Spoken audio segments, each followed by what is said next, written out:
Okay, now for something completely different. Here's my travelogue of the Bella Macchina di Europa up in the Poconos. It is a beautiful day.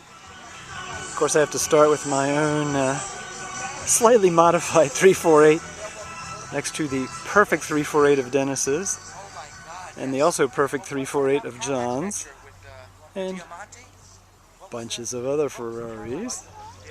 But let's get to the 1961 Maserati Vignale Spider. That is beautiful. Sort of has the same lines as a Ferrari California, but wow. Another shot.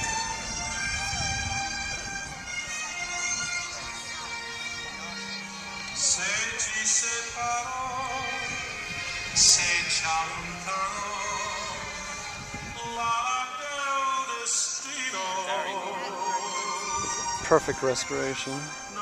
So under the category of cars I would kill for, sort of between that Maserati and this incredible Ferrari 275 GTB. Again, perfect restoration.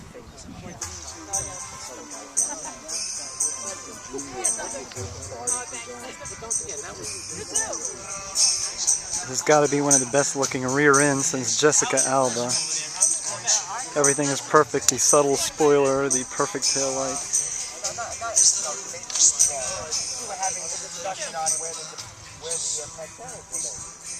So is this unbelievable or what? A Nart Berlinetta Boxer, still in complete racing livery. It is an incredible looking machine with the flared fenders and all the racing materials.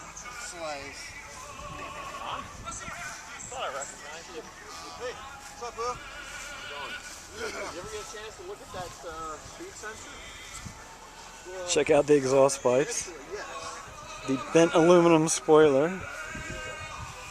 If you think a Testarossa is broad in the beam, this thing is unreal.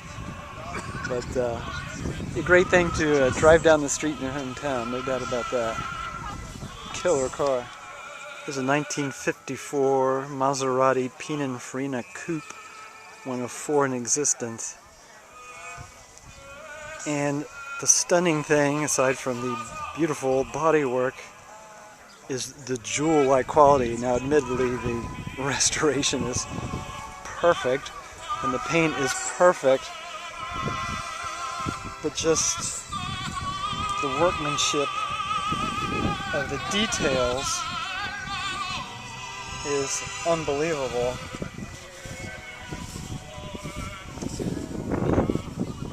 Check out the latch on the fuel cap. It's a work of art, as is the fuel cap and everything else.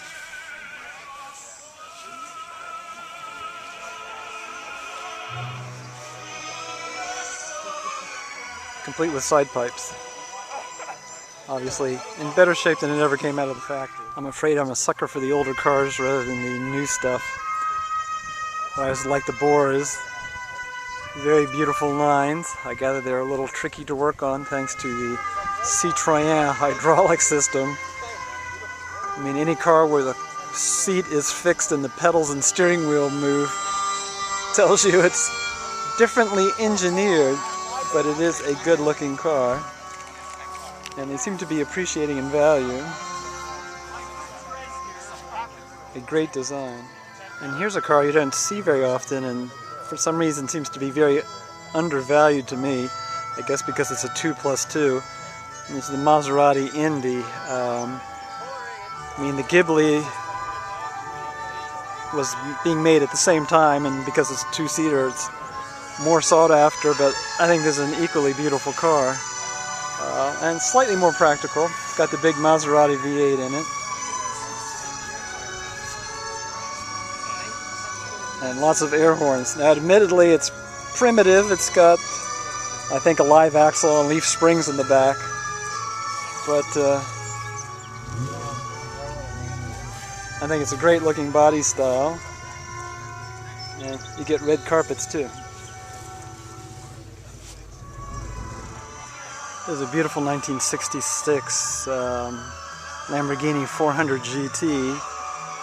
I think this was the second car Lamborghini made. I think they started out with a 350 GT, made some slight modifications and upped the engine output to make the 400.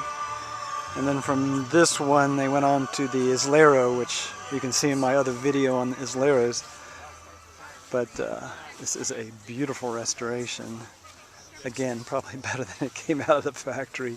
I mean, I don't know who did the upholstery on this thing, but it is killer.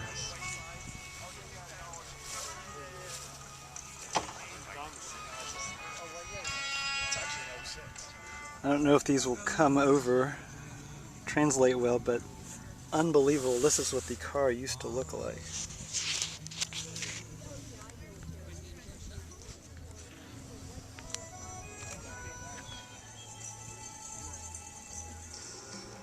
Okay, I talked about how I prefer the older cars.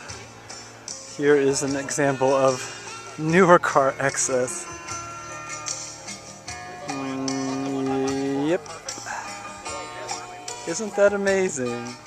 This is a 1947 Stanguellini with, again, an impeccable restoration by Redline Restorations.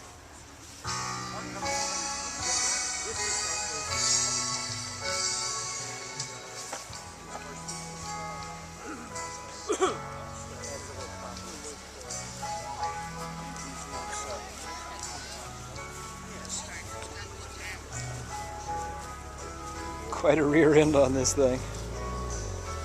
And how they got this metalwork that perfect, I don't know.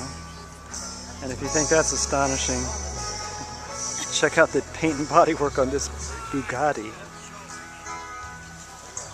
I mean, talk about a mirror finish.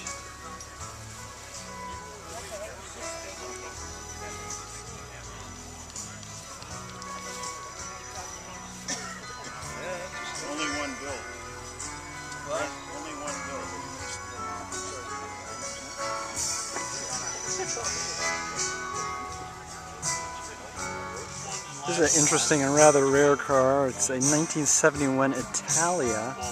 It's one of those classic Italian styling and body work with an American Ford engine.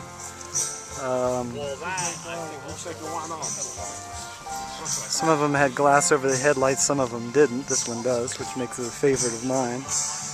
But it's a great styled car, and I don't think they made very many of them. And you get that American motor parts availability and reliability.